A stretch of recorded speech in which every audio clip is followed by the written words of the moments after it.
लोकमान्य संयुक्त गणेशोत्सव महामंडळाच्या मिरवणुकीची सुरुवात पोलीस आयुक्त एम राजकुमार यांच्या हस्ते पत्रा तालीमच्या मानाच्या पंजोबा गणपतीची पूजा करून करण्यात आली। यावेळी लोकमान्य मध्यवर्ती महामंडळाचे उत्सव अध्यक्ष डॉ किरण देशमुख, माजी उपमहापौर नाना काळे, राजन जाधव, नवनाथ बन्ने, मनोज गादेकर, श्रीकांत घाडगे, बापू जाधव, बापू डिंगेकर, शिवाजी घाडगे, दत्तात्रय कोल्हारकर, राजाराम दुधाळ यांची प्रमुख उपस्थिती होती।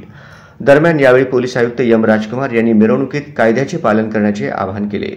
पत्रा तालीम मंडळाचे उत्सव अध्यक्ष नवनाथ बन्ने यांनी मिरवणुकीबाबत अधिक माहिती दिली। दरम्यान यावेळी पत्रा तालीम मंडळाच्या वतीने काढण्यात आलेल्या मिरवणुकीत भव्य लेझिमच्या ताफ्याचा समावेश होता। यावेळी ढोल ताशांच्या तालावर बहारदार लेझिमचा डाव सादर करण्यात आला।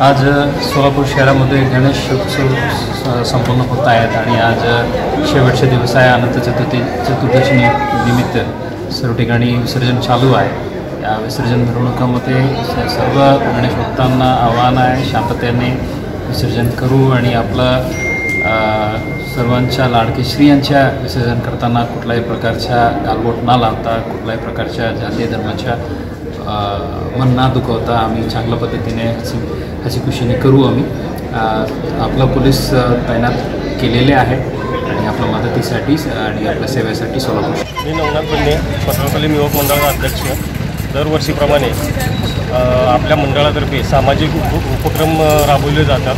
त्यात यावर्षी आम्ही असा वेगळा उपक्रम राबवला गेला आहे की 800 आपला लेझिमचा ताफा असतो, पारंपरिक वाद्यानुसार आपण लेझिम केले जाते आणि 10 दिवसाच्या उपक्रमात भारूड, कीर्तन, भजन, गायन हे असे विविध उपक्रम राबवले गेलेले आहेत। आणि यावर्षी असा भव्य देखावा विठ्ठल रुक्मिणीच्या मंदिराचा आपला पंढरपूरचा देखावा केलेला आहे। तर विठ्ठलाची मूर्ती आपण देखावा उभारलेली आहे।